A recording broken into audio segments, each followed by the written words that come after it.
Previous class లో మనం మాట్లాడుకుంటూ డిప్రిసియేషన్ సెక్షన్ 32 గురించి మాట్లాడుకుంటున్నామమ్మా. సెక్షన్ 32 డిప్రిసియేషన్ గురించి కనుక మనం మాట్లాడుకుంటున్న దాంట్లో ఏమేమి మాట్లాడుకుంటున్నాం అంటే ఇక్కడ కొన్ని ఆస్పెక్ట్స్ నేర్చుకోవాలనుకున్నాం. పేజ్ నెంబర్ 160 పేజ్ లో మీకు first conditions for claiming depreciation చూసాం. తర్వాత బ్లాక్ ఆఫ్ అసెట్స్ కాన్సెప్ట్ నేర్చుకున్నాం. యాక్చువల్ కాస్ట్ డిటర్మినేషన్ నేర్చుకున్నాం. రిటర్న్ ఆన్ వాల్యూ డిటర్మినేషన్ నేర్చుకున్నాం. రేట్స్ ఆఫ్ డిప్రిసియేషన్ అంటే ఒక షెడ్యూల్ ఉంటే టేబుల్ ఉంటే ఆ టేబుల్ లో కొన్ని టిక్ పెట్టుకుని అవి మాత్రం ఖచ్చితంగా గుర్తు పెట్టుకోవాలని చెప్పేసి మనం నేర్చుకున్నాం. తర్వాత ఆ డిప్రిసియేషన్ క్యాలిక్యులేషన్ ఎలాగా డబ్ల్యూడి వాల్యూ లోంచి ఆ డబ్ల్యూడి వాల్యూ బేస్ చేసుకుని డిప్రిసియేషన్ క్యాలిక్యులేషన్ ఎలా చేయాలి అని చెప్పేసి మనం నేర్చుకున్నాం అమ్మా. క్యాలిక్యులేషన్స్ నేర్చుకున్నాం, కొన్ని ఎగ్జాంపుల్స్ కూడా మనం చూసాం. సో అక్కడ ఇందులో మిగిలిన ఇల్లస్ట్రేషన్స్ అన్ని కూడా నేను కొన్ని సెలెక్టివ్ గా ఇల్లస్ట్రేషన్స్ మీకు అర్థమయ్యేలా చేయించానంటే మిగతా ఇల్లస్ట్రేషన్స్ మీరు చేసుకుని రావాలమ్మా. Okay, right. నెక్స్ట్ ఆస్పెక్ట్ వచ్చేసరికి టైప్స్ ఆఫ్ డిప్రిసియేషన్. సెక్షన్ 32 లో డిప్రిసియేషన్ టైప్స్ గురించి మనం డిస్కస్ చేసుకుంటున్నాం అమ్మా. Okay,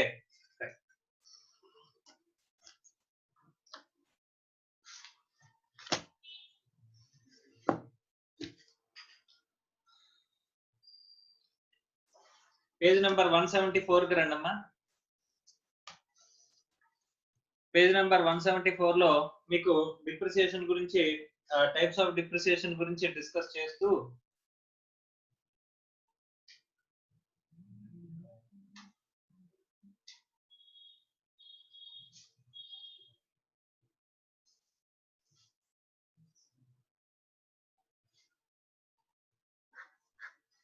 so types of depreciation ఎన్ని రకాల డిప్రిసియేషన్స్ ఉన్నాయంటే కనుక మీకు అక్కడ చెప్తున్నాడు చూడండి. There are 2 types of depreciation అంట. ఒకటి నార్మల్ డిప్రిసియేషన్. సార్ ఇప్పుడు మనం నేర్చుకున్నది క్యాలిక్యులేట్ చేసింది ఏంటి సార్? ఇది నార్మల్ డిప్రిసియేషన్ అండి. ఓకే, అది కాకుండా మనకి ఇంకా ఉన్నది ఏంటంటే కనుక అడిషనల్ డిప్రిసియేషన్.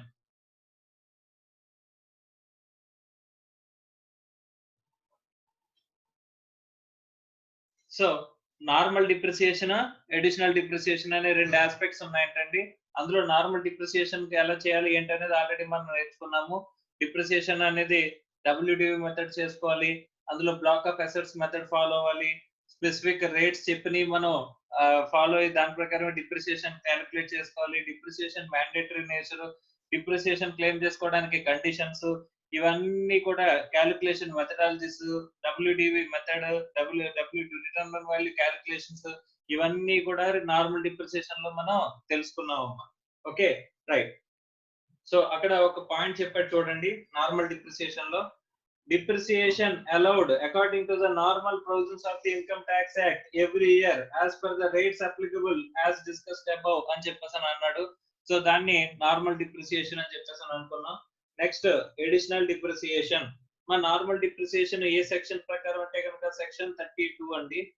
సెక్షన్ 32. ఈ అడిషనల్ డిప్రిసియేషన్ వచ్చేసరికి సెక్షన్ 32 2A. Okay, right. ఈ సెక్షన్ 32 2A గురించి ఇప్పుడు మనం డిస్కస్ చేసుకోబోతున్నాం అండి. ఓకే,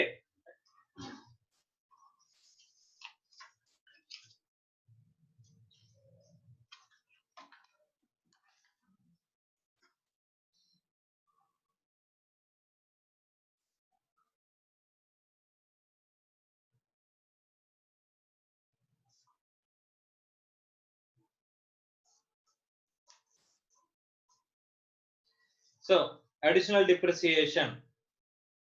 ఇది అడిషనల్ డిప్రిసియేషన్ దాని పేరులోనే ఉందండి.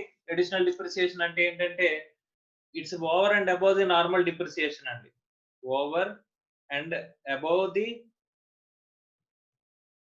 Normal depreciation.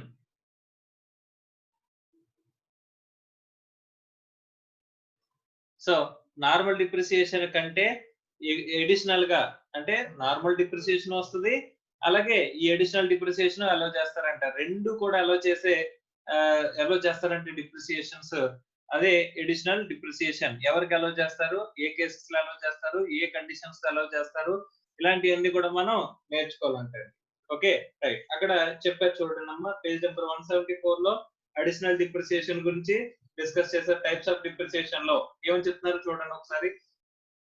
Over and above the normal depreciation, additional depreciation at the rate of 20% of the actual cost shall be allowed in respect of the new plant and machinery acquired and installed by an SSC engaged. అమ్మా జాగ్రత్తగా చూడండి, ఇక్కడ చెప్పిన దాంట్లోనే bold and conditions చెప్పాడండి. First ఇది over and above the normal depreciation అన్నాడు first point. So second point ఏం చెప్పినాడండి, అడిషనల్ డిప్రిసియేషన్ రేట్ చెప్పాడు. అడిషనల్ డిప్రిసియేషన్ రేట్ చెప్పాడు. డిప్రిసియేషన్ రేట్ ఎంత, rate at the rate of 20%. Okay, ఎప్పుడు ఇస్తాడు, okay, of the actual 20% of the actual cost.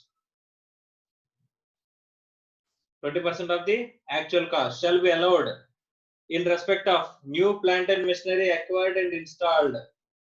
New plant and machinery అయ్యి ఉండాలంట. New plant and machinery acquired and installed. Okay, okay, by SSC acquire చేసి ఉండాలి, install చేసి ఉండాలి. అమ్మా ఇక్కడ చెప్పే ప్రతి ఆస్పెక్ట్ వెరీ వెరీ ఇంపార్టెంట్. ఇక్కడ నార్మల్ డిప్రిసియేషన్ ఇస్తే అడిషనల్ డిప్రిసియేషన్ అలో చేయరా సార్, లేదు, రెండు కలిపి అలో చేస్తారు, రెండు అలో చేస్తారు ఈక్వల్ కండిషన్స్ కనుక సాటిస్ఫై చేస్తే. కండిషన్స్ ఏమున్నాయి, ఫస్ట్ అడిషనల్ డిప్రిసియేషన్ రేట్ ఎంత 20%, అది కాకుండా న్యూ ప్లాంట్ అండ్ మెషినరీ ఏం చేయాలంటే అక్వైర్ చేయాలి అండ్ ఇన్స్టాల్ చేయాలి. ఎవరు, బై ఎస్ఎస్సి. ఏఎస్ఎస్సి, అవును ఏఎస్ఎస్సి అంటే నెక్స్ట్ చూడండి, SSC engaged in manufacturing or production of article or thing. Second one అంటే సార్ ఇక్కడ ఏ ఆర్టికల్ ఆర్ థింగ్ సార్, ఎవరైనా సరే ఏదైనా ఆర్టికల్ ఇక్కడ మ్యానుఫ్యాక్చరింగ్ కానీ ప్రొడక్షన్ కానీ చేసినట్లయితే sir person A types of SSC, A types of SSC అండి, ఏ టైప్ ఆఫ్ అంటే ఎస్ఎస్సి డెఫినేషన్, ఎస్ఎస్సి లో పర్సన్ ఉంటారు కదా సార్, పర్సన్ ఏ కేటగిరీ సార్, ఇండివిజువల్, హెచ్యుఎఫ్ లేకపోతే ఎవరు సార్, ఎవరికైనా సరే. ఇక్కడ అలా ఇలాగని చెప్పట్లేదు.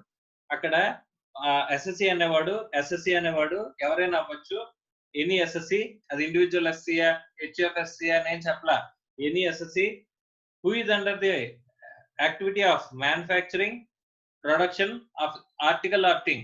ఏ article or thing sir, any article or thing, A article అయినా ఏ థింగ్ అయినా సరే నువ్వు ఎందులో ఉండాలి, మ్యానుఫ్యాక్చరింగ్ యాక్టివిటీ ఆర్ ప్రొడక్షన్ యాక్టివిటీలో ఉండాలనేది ఇక్కడ కండిషన్ అండి. అది కాకుండా ఇంకా ఎవరు ఎస్ఎస్సి, ఏ ఎస్ఎస్సిస్ కి అప్లికబుల్ అవుతుందంటే second one, in the business of generation or generation, transmission or distribution of power.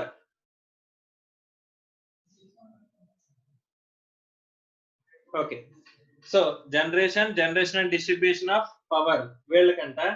Okay, such additional depreciation is allowable even for existing businesses.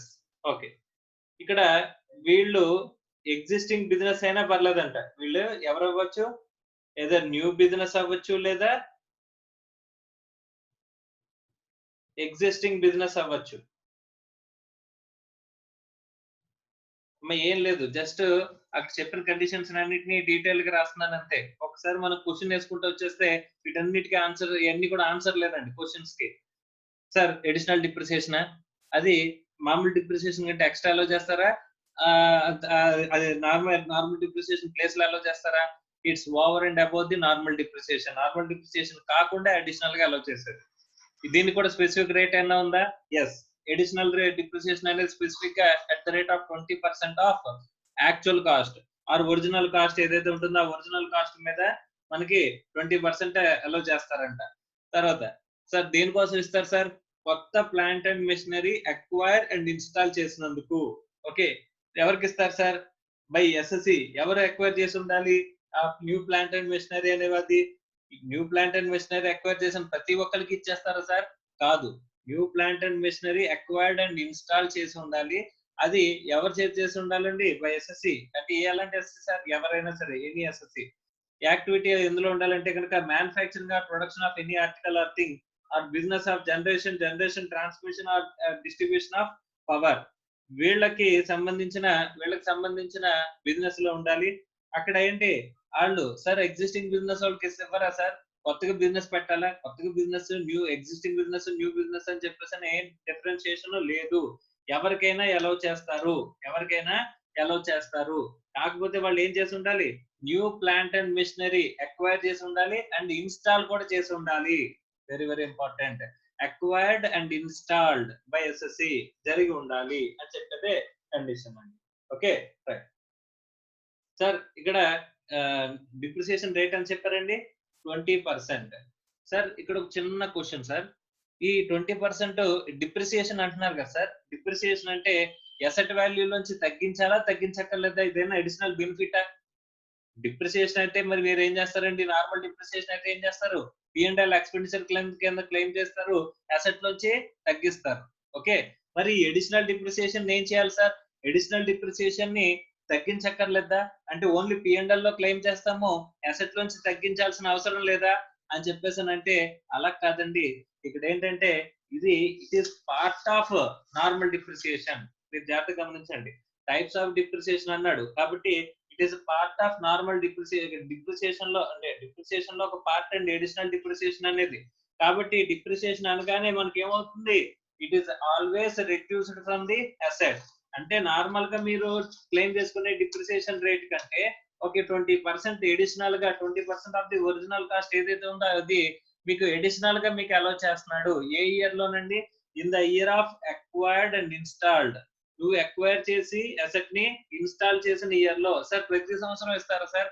కొత్త ప్లాంట్ అండ్ మిషనరీ కొన్నా ఈ ఇయర్ కొన్నాను అనుకోండి, నెక్స్ట్ ఇయర్ కూడా ఇస్తారా sir? ఈ 20% కాదండి. ఏ year లో కొన్నారో ఆ ఇయర్ లో అక్వైర్ చేసి ఉండాలి, ఆ ఇయర్ లో ఇన్స్టాల్ చేసి ఉండాలి. అప్పుడు మాత్రమే అడిషనల్ గా మీకు 20% అనేది ఇక్కడ ఇస్తారు. సార్ ఎక్విజిషన్ ఒక ఇయర్ లో జరిగింది, ఇన్స్టాలేషన్ ఇంకో ఇయర్ లో జరిగింది. Can we claim this additional depreciation of 20%? No. Answer is no. 20% additional గా మనం డిప్రిసియేషన్ క్లెయిమ్ చేయలేమంట. అంటే ఎక్వైర్ చేసింది, ఇన్స్టాల్ చేసింది ఒకే ఇయర్ లో, ఇది ఎన్ని సంవత్సరాలు ఇస్తారు సార్? అదే ఇయర్ లో అక్విజిషన్ అండ్ ఇన్స్టాలేషన్ ఏదైతే ఇయర్ లో జరిగిందో ఆ ఇయర్ లోనే 20% ఇస్తారు. అది కూడా కొత్త ప్లాంట్ అండ్ మిషనరీ కొన్న ఇయర్ లోనే. సార్ ఈ ఇయర్ లో నేను 1920 లో కొన్నాను సార్, కానీ 2021 లో నేను ఇన్స్టాల్ చేశానండి. అప్పుడు ఇస్తారా? ఇవ్వరని చెప్పేసి మనం చెప్పుకున్నాం. ఎన్ని ఇయర్స్ ఇస్తారు సార్? అక్విజిషన్ అండ్ ఇన్స్టాలేషన్ రెండు ఏ ఇయర్ లో జరిగినాయో ఒకే సంవత్సరంలో జరగాలి. ఆ ఇయర్ లోనే ఒక సంవత్సరం మాత్రమే మీకు అడిషనల్ డిప్రిసియేషన్ ఆఫ్ 20% అనేది వస్తుంది. దీన్ని అసెట్ వాల్యూ నుంచి తగ్గించాలా అవసరం లేదంటే yes, it is part of depreciation. కాబట్టి మనం ఏం చేస్తున్నాం అంటే అడిషనల్ డిప్రిసియేషన్ ని 20% ని మనం అసెట్ కాస్ట్ నుంచి తగ్గిస్తాము. P&L లో కూడా క్లెయిమ్ చేసుకోవచ్చు సార్. P&L లో క్లెయిమ్ చేసుకోవడానికి డిప్రిసియేషన్ క్యాలిక్యులేషన్ చేపిస్తున్నాము. దాన్ని మళ్ళీ మనం ఏం చేస్తామంటే అండి ఇక్కడ బ్యాలెన్స్ షీట్ లో అసెట్ నుంచి తగ్గించుకోవచ్చు. అంటే దీని వల్ల ఇంపాక్ట్ ఏంటి సార్? బెనిఫిట్ ఏంటి సార్? అంటే సింప్లీ నథింగ్ బట్ డిప్రిసియేషన్ గురించి ఎక్కువ క్లెయిమ్ చేసుకోవచ్చు అండి. క్లెయిమ్ చేసుకుంటే ప్రాఫిట్ అనేది తగ్గుతుంది. ప్రాఫిట్ తగ్గితే ట్యాక్స్ కూడా తగ్గుతుంది. Okay, so new plant and machinery నువ్వు కనుక కొన్నందుకు నార్మల్ గా ఫ్యూచర్ లో వచ్చే డిప్రిసియేషన్ అనేది ఒక ఇయర్ ముందుగానే మీకు తీసుకునేలాగా బెనిఫిట్ అనేది ప్రొవైడ్ చేస్తున్నారు. That is additional depreciation. So nothing but me asset cost నుంచి తగ్గేదేనండి. కొత్తగా అడిషనల్ గా ఇచ్చేది ఏమీ కాదు. ఈ 20% ఇక్కడ మనం తీసేసిన ఇదేం చేయాలి? P&L ఎక్స్పెన్స్ క్లెయిమ్ చేసిన దీన్ని మళ్ళీ మీరు రచించాలి, అసెట్ వాల్యూ నుంచి తగ్గించుకోవాలి. ఓకే, నెక్స్ట్ ఇక్కడ కింద ఒక బాక్స్ ఉంది చూడండి అమ్మా. ఆ బాక్స్ చదవండి. Undertakings situated in certain specified areas. Okay చూడండి. If the following conditions are satisfied, additional depreciation at the rate of 35% shall be allowed. అమ్మా ఇక్కడ కొన్ని కండిషన్స్ ఫాలో అయితే కనుక కొన్ని అండర్టేకింగ్స్ అంట, కొన్ని అండర్టేకింగ్స్ some undertakings ఏంటంటే వాళ్ళకి ఈ 20% ప్లేస్ లో ఎంత అలౌ చేస్తారంట, 35% అలౌ చేస్తారంట అడిషనల్ డిప్రిసియేషన్. సార్ ఇదేమి కొత్తదా సార్? అంటే కొత్తగా అడిషనల్ గా ఇచ్చే బెనిఫిట్ సార్? కాదు. మీ అసెట్ వాల్యూ నుంచి తగ్గి P&L లోకి ఫస్ట్ ఇయర్ లోనే వెళ్ళిపోతుంది. ఫస్ట్ ఇయర్ లోనే అడిషనల్ గా 35% వరకు మనకి చార్జ్ చేసుకోవచ్చు అంట. ఇక్కడైతే ఎంత 20%, నార్మల్ గా అయితే ఎంత 20%. ఈ అడిషనల్ కండిషన్స్ కనుక సాటిస్ఫై చేస్తే సమ్ అండర్టేకింగ్స్ కి మనకి ఏం చేస్తున్నాడంటే అండి 35% ఇస్తున్నాడంటండి. Okay right. ఏంటి చూద్దాం. If the following conditions are satisfied, additional depreciation at the rate of 35% shall be allowed. Additional depreciation ఎంత అలౌ చేస్తున్నారంట, 35% అలౌ చేస్తున్నారంట. Any assessee newly setting up an undertaking or enterprise for manufacture or production of the any article or thing on or after 1/4/2015 అని చెప్పేసి అంటున్నాడండి. Okay, SSC ఏం చేసి ఉండాలంట, newly setting up of undertaking or enterprise for manufacture or production of any article or thing on or after 1/4/2015 తర్వాత start చేసి ఉండాలంట. Such undertaking shall be set up in a notified backward areas in the state of Andhra Pradesh, Bihar, Telangana, West Bengal. మనకి state reorganisation act ఏదైతే ఉందో state reorganisation act లో మనకి ఇచ్చిన హామీల ఆధారంగా అందులో ఇచ్చిన పొందుపరిచిన ఆస్పెక్ట్స్ బేస్డ్ గా మనకి ఏం చేశారంటే ఇక్కడ ఈ అడిషనల్ డిప్రిసియేషన్ అనేది ఇక్కడ స్టేట్ ఆఫ్ ఆంధ్రప్రదేశ్ తెలంగాణకి ఇచ్చారండి. అంటే అప్పట్లో బీహార్ కి ఎలక్షన్స్ జరిగినాయి, అందుకని బీహార్ కి తర్వాత వెస్ట్ బెంగాల్ కూడా ఎలక్షన్స్ ఉన్నాయని చెప్పేసి అక్కడికి ఈ 4 స్టేట్స్ కి కూడా ఏం చేశారండి, ఈ అడిషనల్ డిప్రిసియేషన్ అనే బెనిఫిట్ అనేది 35% బెనిఫిట్ అనేది ఇచ్చారంటండి. ఓకే నెక్స్ట్ ఇదే కాదు ఇంకా కొన్ని బెనిఫిట్స్ ఈ 4 స్టేట్స్ కి ఇచ్చారండి. అవి ఎక్కడ అనేది మాట్లాడుకుందాం. మొత్తం స్టేట్ అంతా కాదు, ఈ స్టేట్ లో ఎక్కడ పెట్టినా కాదు, మళ్ళీ బ్యాక్వర్డ్ ఏరియాస్, కేవలం ఈ బ్యాక్వర్డ్ ఏరియాస్ లో మనం అసెట్ ని కొని ఇన్స్టాల్ చేసినప్పుడు మాత్రమే అక్కడ మనకి బెనిఫిట్ ఆఫ్ 35% వస్తుందండి. సార్ ఇక్కడ ఈ ఏరియాస్ కాకుండా ఇంకెక్కడైనా అయితే ఎంత వస్తుంది సార్, 20% వస్తుందండి. ఈ ఏరియాస్ లో అయితే ఎంత వస్తుందండి, 35% వస్తుందండి. అంటే అడిషనల్ గా 15% అనేది డిప్రిసియేషన్ కింద వస్తుంది. Okay, acquisition and installation of the new plant and machinery shall be made between 1/4/2015 and 31st March 2020 అని చెప్పేసి అంటున్నాడండి. సో 1st April 2015 నుంచి 31st March 2020 మధ్యలో ఈ acquisition and installation అనేది జరిగి ఉండాలంట. In other words, if the above conditions not satisfied, assessee shall be entitled to additional depreciation of 20% only. ఈ కండిషన్స్ కనుక సాటిస్ఫై చేయలేదు అనుకుంటే కనుక అక్కడ మనకి అడిషనల్ డిప్రిసియేషన్ ఎంత వస్తుంది, 20% వస్తుందండి. కాదు 35% కావాలనుకుంటే ఈ కండిషన్స్ అనేవి సాటిస్ఫై చేయాలి. Okay right. ఒక విషయం గుర్తుపెట్టుకోండి, అడిషనల్ డిప్రిసియేషన్ 20% అవచ్చు 35% అవచ్చు, as the case may B, shall not be allowed in respect of కొన్ని నెగిటివ్ లిస్ట్ ఇచ్చాడండి. వీటికి ఏం అప్లికబుల్ కాదంట, ఈ అడిషనల్ డిప్రిసియేషన్ అనేది అప్లికబుల్ కాదంట. ఏమున్నాయి సార్ అవి అని చెప్పేసి చూస్తే గనక, ఒకటి షిప్స్, ఎయిర్ క్రాఫ్ట్స్, తర్వాత machinery or plant used either by any other person either within or outside India. ఇక్కడ ఎయిర్ క్రాఫ్ట్ అనేది కానీ షిప్స్ కానీ ఎయిర్ క్రాఫ్ట్స్ కానీ మనం పర్చేజ్ చేసినట్లయితే, even though we're in manufacturing business, manufacturing of production of manufacture or production of any article or thing లో ఉన్న మనం చేస్తున్నా సరే అక్కడ ఏమవుతుందంటే అండి, షిప్స్ ఎయిర్ క్రాఫ్ట్స్ కి మనకి ఏమి అలౌ చేయరంటండి. Okay, additional depreciation. తర్వాత machinery or plant used earlier by any other person either within or outside India. జాగ్రత్త గుర్తుపెట్టుకోండి, ఇది న్యూ ప్లాంట్ అండ్ మెషినరీ అవ్వాలన్నాను కదా అని చెప్పేసి, సార్ ఇండియాకి న్యూఏ సార్, ఇండియాకి న్యూ, ఆంధ్రప్రదేశ్ కి న్యూ, కాకినాడకి న్యూ అని వేడిగా చూడరండి. ఓకే, అది కొత్తది అయ్యి ఉండాలి. అంటే వేరే దేశాల్లో వాడేసి ఇండియాకి తెస్తుంటే ఏది new asset for in India sir అని చెప్పేసి అనొచ్చా, అనడానికి లేదంటండి. So any machinery or plant used earlier by any other person either within or outside India అని చెప్పేసి అంటున్నాడు. షల్ నాట్ అంటున్నాడండి. ఇక్కడ ఇండియాలో కానీ అవుట్ సైడ్ ఇండియాలో కానీ ఏం చేయకూడదంట, యూజ్ చేయకూడదు, అసెట్ ని యూజ్ చేసి ఉండకూడదు. అది కొత్త ప్లాంట్ అండ్ మిషనరీ అయి ఉండాలి. Machinery or plant installed in an office or residence including guest house, office, residence, guest house లో ఇన్స్టాల్ చేసి నేను ఇన్స్టాల్ చేశాను న్యూ ప్లాంట్ అండ్ మెషినరీ అని చెప్పేసానంటే కనుక మనకి 35% ఇస్తారండి, ఎవరంటండి. Okay, next any office appliances or road transport vehicles. Road transport vehicles కానీ ఆఫీస్ అప్లయన్సెస్ కానీ ఏం రాదు మనకి, ఈ అడిషనల్ డిప్రిసియేషన్ రాదంట. Any machinery or plant whole of the actual cost of which fully allowed as deduction in computing income from income under the head profits and gains of business or profession అని చెప్పేసి అంటున్నారండి నేను previous year. Okay, ఏదైనా plant and machinery మీద మీకు full deduction కనుక ఎక్కడైనా previous years లో ఇచ్చేస్తే కనుక దాని మీద ఇప్పుడు మళ్ళీ తీసుకొచ్చి అడిషనల్ డిప్రిసియేషన్ క్లెయిమ్ చేయగలమంటే క్లెయిమ్ చేయలేము, ఎందుకంటే ఆల్రెడీ P&L లో ప్రీవియస్ గా ఎక్స్పెండిచర్ అంతా క్లెయిమ్ చేస్తాం కాబట్టి. సో ఇవన్నీ అవ్వకూడదంటండి. ఇవన్నీ అయితే కనుక మనకి ఏం రావంటే ఇవంతా ఏంటి నెగిటివ్ లిస్ట్ అండి. అదంతా అయితే కనుక మనకి ఏం రాదంటండి, అడిషనల్ డిప్రిసియేషన్ అనేది రాదంట. Okay, right. So additional depreciation 20% రాదా, 35% రాదా, అసలు ఏ పర్సెంటేజ్ రాదంట. ఓకే, నెక్స్ట్ ఒక బాక్స్ ఉంది చూడండి. బాక్స్ లో ఒక పాయింట్ ఉంది, అది చాలా చాలా ఇంపార్టెంట్. ఒకసారి దాని గురించి బేసిక్ గా చెప్తాను, తర్వాత పాయింట్ అనేది డీటెయిల్ గా చదువుదాం. ఓకే, సో ఇందాక మనం మార్నింగ్ చదువుకునేటప్పుడు డిప్రిసియేషన్ గురించి చెప్పుకున్నప్పుడు ఏం చెప్పుకున్నాం అంటే కనుక less than 180 days, more than 180 days అని చెప్పేసి మీకు చెప్పానండి. Okay, editions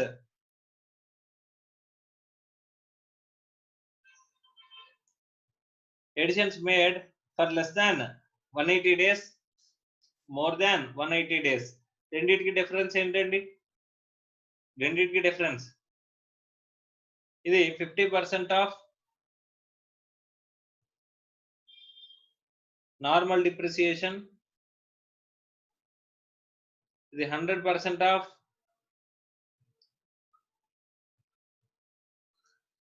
normal depreciation. Okay, ఇది నార్మల్ డిప్రిసియేషన్ గురించి. సార్ మరి additional depreciation sir, additional depreciation కూడా డిప్రిసియేషన్ లో భాగమే. కాబట్టి ఇక్కడ కూడా ఒక అసెట్ ని నువ్వు 180 డేస్ కంటే తక్కువ కనుక యూజ్ చేసినట్లయితే అక్కడ కూడా ఏమొస్తుందండి, 50% ఆఫ్ అడిషనల్ డిప్రిసియేషన్. ఓకే, ఇక్కడ మోర్ దెన్ 180 డేస్ అంటే ఇక్కడ 100% ఆఫ్ ది నార్మల్ డిప్రిసియేషన్ అన్నారు. నార్మల్ డిప్రిసియేషన్ రేట్ ఏదైతే ఉందో అదంతా అప్లై అవుతుంది. ఇక్కడైతే 50% ఆఫ్ ది నార్మల్ డిప్రిసియేషన్, అలాగే ఇక్కడ 50% ఆఫ్ ది అడిషనల్ డిప్రిసియేషన్, ఇక్కడేమో 100% ఆఫ్ అడిషనల్ డిప్రిసియేషన్. సో ఇక్కడ కూడా less than 180 days, more than 180 days ని బేస్ చేసుకొని బైఫర్కేషన్ అనేది ఉందా సార్? ఎస్, ఉందంట. Okay, right. సార్ ఇది ఎన్ని ఇయర్స్ ఇస్తానన్నారండి? 1 ఇయర్ ఇస్తానన్నారండి. ఏ ఇయర్ లో అక్వైర్ చేస్తే, ఏ ఇయర్ లో ఇన్స్టాల్ చేస్తారో ఆ ఇయర్ లో ఇస్తామని చెప్పేసి చెప్పారండి. Okay, right. సపోజ్ ఒక ఎగ్జాంపుల్ చూడండి అమ్మా. నేను 1st January 2019 నేనేం చేశానండి, 1st January 2019 నేను ఒక అసెట్ ని అక్వైర్ చేశాను అండ్ ఇన్స్టాల్ చేశాను. నేను అక్వైర్ చేసి ఇన్స్టాల్ చేసింది ఏ ఇయర్ అంటండి, 1st January 2019. అంటే ఇది ఏ ఇయర్ అండి, 1920. ఇక్కడ నేను డిప్రిసియేషన్ ఎప్పుడు క్యాలిక్యులేట్ చేస్తాం అనుకున్నాం, 31st March. So 31st March అనే డిప్రిసియేషన్ క్యాలిక్యులేట్ చేసేటప్పుడు కొత్తగా కొన్న అసెట్ యొక్క ఎడిషన్ ఎప్పుడు జరిగిందండి, 1/1/2019. అంటే అంత less than 180 days. So less than 180 days కాబట్టి ఏం చేస్తానంటే 1920 లో ఈ నార్మల్ డిప్రిసియేషన్ కాకుండా అడిషనల్ డిప్రిసియేషన్ అనేది ఎలా చేస్తానంట.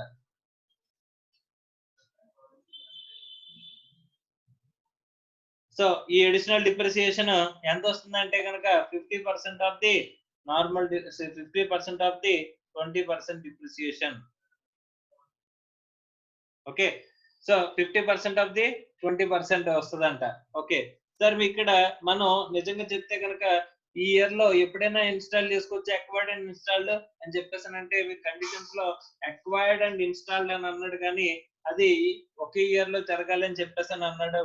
అక్వైర్డ్ అండ్ ఇన్స్టాల్ చేసిన ఇయర్ లో మీకు ఇస్తాను అన్నాడు, అంతేగాని ఇది ఏ ఇయర్ చెప్పాడా లేదు. సో కాబట్టి ఇక్కడ 1/1/2019 మనం పర్చేజ్ చేసాం కాబట్టి అసెట్ ని అక్వైర్డ్ అండ్ ఇన్స్టాల్డ్ ఇయర్ అంటే ఇక్కడ 1920 అండి.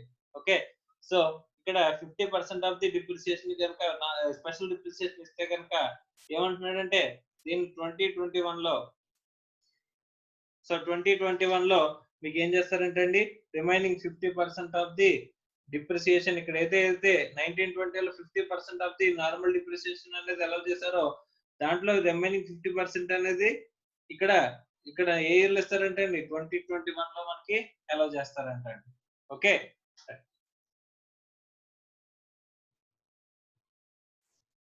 అమ్మ ఇక్కడ మొత్తానికి 100% ఆఫ్ డిప్రిసియేషన్ ఇచ్చేస్తున్నారండి. కానీ ఒకవేళ లెస్ దాన్ 180 డేస్ ఉంటే కనుక 50% ఆఫ్ ది నార్మల్ డిప్రిసియేషన్ ఇస్తున్నారు. అదే మోర్ దాన్ 180 డేస్ ఉంటే కనుక 100% డిప్రిసియేషన్ అనేది అలౌ చేస్తున్నారు. Okay, right.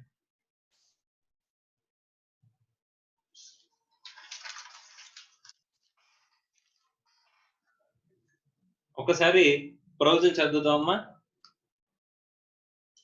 Depreciation in respect of the assets put to use for less than 180 days.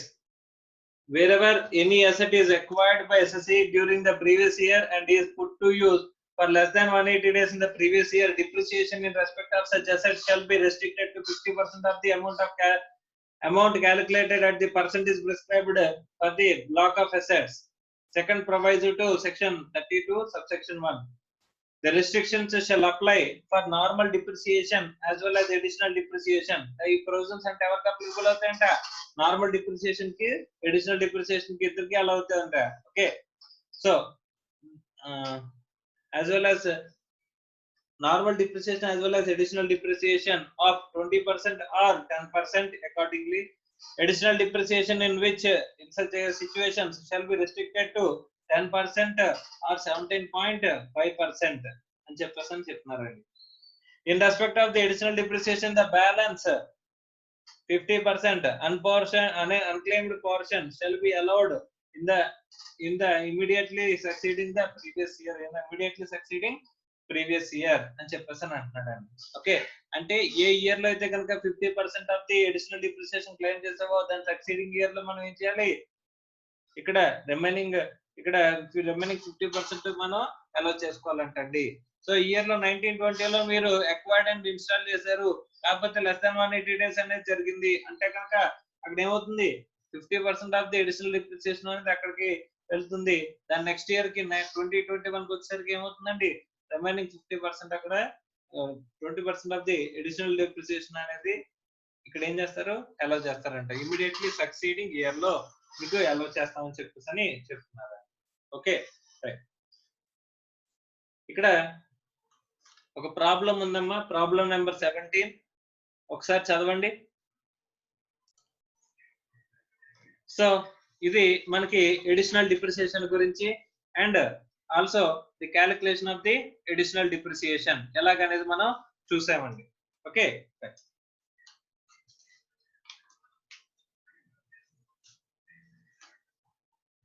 Next.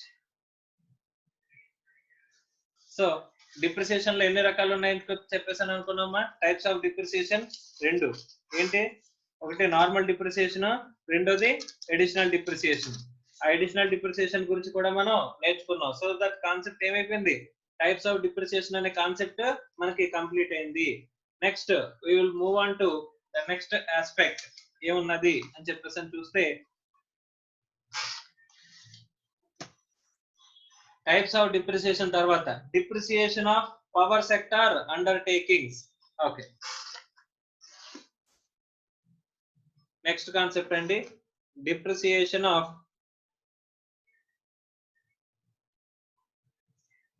Power sector undertaking. Okay, so power sector undertakings కి depreciation ఎలాగంటే వీళ్ళకి option అనేది ఇచ్చారని చెప్పేసి మనం మాట్లాడుకున్నామండి, ఆల్రెడీ చెప్పుకున్నాం. ఏంటిది, WDVకి వెళ్తావా SLMకి వెళ్తావా. ఇప్పుడు చూస్ చేసుకోవాలి in the first return. Sir first return file చేసినప్పుడు మనం చూస్ చేసుకోవాలనుకున్నాం. సార్ ఫస్ట్ రిటర్న్ చూస్ చేసుకున్నప్పుడు అది ఫిక్స్ అయిపోతుందా sir? Yes, you cannot change cannot change subsequent years.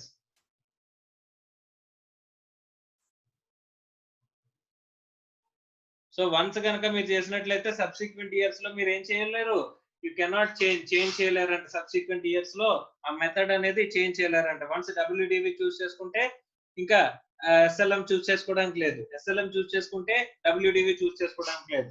ఒకవేళ పొరపాటున వాడు కనుక డబ్ల్యూడివి సెలెక్ట్ చేసుకున్నట్లయితే అప్పుడు ఇంత ముందు మనం క్యాలిక్యులేట్ చేసిన డిప్రిసియేషన్ మెథడాలజీ అప్లికబుల్ అవుతుందంట.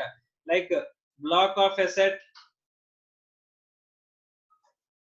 ఫిక్స్డ్ రేట్ ఆఫ్ డిప్రిసియేషన్, ఇవన్నీ కూడా మనకి ఇక్కడ డబ్ల్యూడివి మెథడాలజీలోకి వచ్చేస్తాయంట. ఎస్ఎల్ఎం చూస్ చేసుకుంటే కనుక అప్పుడు మీకు డిఫరెన్స్ వస్తుందంట. ఇండివిజువల్ అసెట్ బేసిస్ లో డిప్రిసియేషన్ అనేది క్యాలిక్యులేట్ అవుతుందంట. ఇక్కడ కూడా ఫిక్స్డ్ రేట్సే వీడు చెప్తాడంటండి. ఫిక్స్డ్ రేట్స్ ఏం మారో. ఫిక్స్డ్ రేట్స్ అంటే కొన్ని రేట్స్ చేంజ్ అవుతాయి. ఇక్కడ ఫిక్స్డ్ గా రేట్స్ అనేవి వీడే చెప్తాడు. వీడు చెప్పిన రేట్స్ కే ఇండివిజువల్ అసెట్ బేసిస్ లో ఎస్ఎల్ఎం అనేది మనం క్యాలిక్యులేట్ చేయాలి. Straight line method of depreciation అనేది క్యాలిక్యులేట్ చేయాలి. ఇంకా గ్రూపింగ్ చేయాల్సిన అవసరం ఉందా? బ్లాక్ అండ్ గ్రూపింగ్ చేయాల్సిన అవసరం ఉందా? లేదు. Individual asset is the basis. Okay, right. Next, ఈ డిప్రిసియేషన్ అనేది ఎలా క్యాలిక్యులేట్ చేయాలి అని చెప్పేసి మనం ఒకసారి మాట్లాడుకుందాం. దీని గురించి మీకు ఇంతకు ముందే సెక్షన్ 50 క్యాపిటల్ ఏ అని చెప్పేసి క్యాపిటల్ గెయిన్స్ అనే చాప్టర్ లో మనం దీని గురించి డీటెయిల్ గా డిస్కస్ చేసామండి. ఓకే, సో దాన్ని ఒకసారి ఇక్కడ నీట్ గా ఎక్స్ప్లెయిన్ చేస్తాను అంతే. ఓకే, దీని గురించి అయితే డీటెయిల్ గా మనం సెక్షన్ 50 ఏ అని చెప్పేసి క్యాపిటల్ గెయిన్స్ అనే చాప్టర్ లోనే మనం మాట్లాడుకున్నాం. మీకు గుర్తుంటే కనుక టెర్మినల్ డిప్రిసియేషన్ అని మనం మాట్లాడుకున్నాం. బ్యాలెన్సింగ్ చార్జ్ అని చెప్పేసి సెక్షన్ 41 గురించి మాట్లాడుకున్నాం. అలా కొన్ని ఆస్పెక్ట్స్ ఇందులో వచ్చేవే, వాటి గురించి మాట్లాడుకున్నాం. ఎక్కడ క్యాపిటల్ గెయిన్స్ అనే చాప్టర్ లో మాట్లాడుకున్నాం అండి. అయినా సరే ఒకసారి డీటెయిల్ గా నేను మీకు చెప్తాను, చూడండి. ఒకసారి అక్కడ ఏం చెప్పాడు అనేది థియరీ చదవండి. ఇప్పటివరకు మనం చెప్పుకున్నదే ఉంటది, ఒక్కసారి చదవండి. కానీ depreciation for power sector undertakings, the only method of depreciation that is recognized under page number 175 లో లాస్ట్ లో ఉందండి. The only method of depreciation that is recognized under the income tax law is WDV method. However, undertakings engaged in the business of generation and distribution of power shall depreciate their capital asset under straight line method on individual asset basis instead of block of asset basis. So మనం already రాసుకున్నామండి. ఏ asset basis అంటే individual asset basis, కానీ ఇంకా black of asset concept అనేది ఇక్కడ follow అవ్వడం ఉండదు. Okay, the percentage of depreciation allowable asset wise is prescribed in appendix 1A of the income tax rules. Okay, it is open to such an undertaking to opt for claiming depreciation under the WDV method on the basis of percentage prescribed in appendix 1. Such an option has to be exercised before the due date of furnishing of the return of income for the assessment year relevant to the previous year in which it begins the generation of power. ఎప్పుడైతే generation of power start చేస్తుందో, power generation అనేది start చేస్తుందో, అంటే activity అనేది start చేస్తుందో, production అనేది start చేస్తుందో, దానికి ఆ ఇయర్ కి సంబంధించిన అసెస్మెంట్ ఇయర్ లో మనం రిటర్న్ అనేది ఫైల్ చేసేటప్పుడు అప్పుడు మనం చూస్ చేసుకుంటామంట. Such option once exercised shall be final and shall apply to all the subsequent years. Subsequent years లో చేంజ్ చేసుకోగలనంటే ఒక్కసారి చూస్ చేసుకుంటే ఇంకా అయిపోయినట్టే. యూ కెనాట్ చేంజ్ అని చెప్పేసి అంటున్నాడు అండి. Okay, right. నెక్స్ట్, నార్మల్ గా మీకు కంపెనీస్ యాక్ట్ లో కానీ అకౌంటింగ్ స్టాండర్డ్స్ లో కానీ ఒక విషయం చెప్తాడండి. Change in method of depreciation అని చెప్పేసి it is an accounting policy. So accounting పాలసీలో చేంజ్ అనేది మీరు accounting method accounting estimate change అనేది అకౌంటింగ్ పాలసీ అండి. అకౌంటింగ్ పాలసీ చేంజ్ అనేది మీరు చేసుకుని మీరు క్యాలిక్యులేషన్ అనేది మార్చుకోవచ్చు, కానీ ఇక్కడ మాత్రం అలా కుదరదంటండి. Okay, right. Where an undertaking generating and distribution of power awaits depreciation on the straight line method in respect of such individual asset, black of asset concept does not apply, ఇది already తెలిసిందే. It needs to be mention that whether SSC claims depreciation as per straight line or WDV method, only 50% of the normal depreciation is permissible in respect of the assets which are put to use for less than 180 days during the previous year in which it is acquired అని చెప్పేసి అంటున్నారండి. అది ఇక్కడైనా less than 180 days put to use చేస్తే గనక, less than 180 days put to use చేస్తే గనక, okay, ఇక్కడైనా సరే ఇక్కడ ఏమొస్తుందండి మనకి 50% ఆఫ్ ది నార్మల్ డిప్రిసియేషన్ మనకి అలౌ చేస్తారంట. 50% ఆఫ్ ది నార్మల్ డిప్రిసియేషన్ అనే ప్రొవిజన్ రెండు చోట్లకి అప్లికబుల్ అవుతుంది. Okay, right.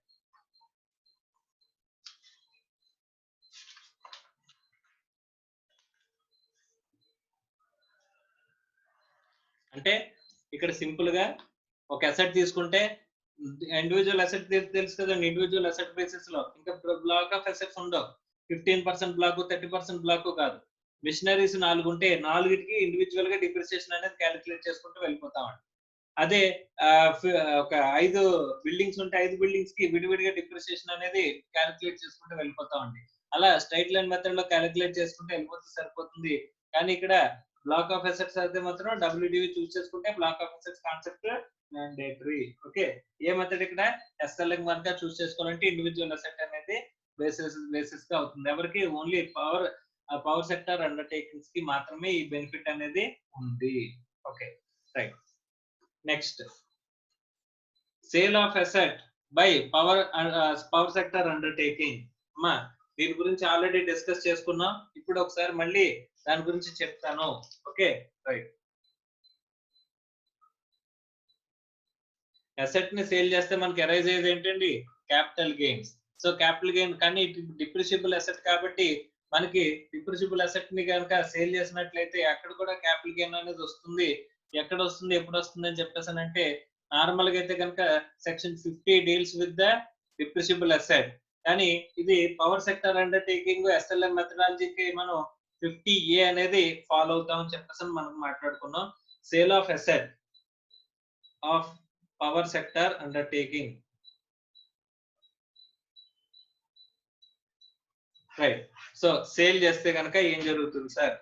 రైట్, ఒకసారి చూడండి అమ్మా, ఇండివిజువల్ అసెట్ బేసిస్ గా అనుకున్నాం కదా, ఈచ్ అసెట్ వైజ్ గా మనం చేసుకుంటూ వెళ్తామండి. సో అసెట్ 1, ఈ అసెట్ ని నేను సేల్ చేశానంట, ఈ అసెట్ ని నేను సేల్ చేశానంట. దీని ఒరిజినల్ కాస్ట్ ఏంటి? ఒరిజినల్ కాస్ట్ ఎంత అంటే సపోజ్ ఒక 5 lakhs అనుకోండి. దీని ఒరిజినల్ కాస్ట్ ఎంతంట? 5 lakhs అంట.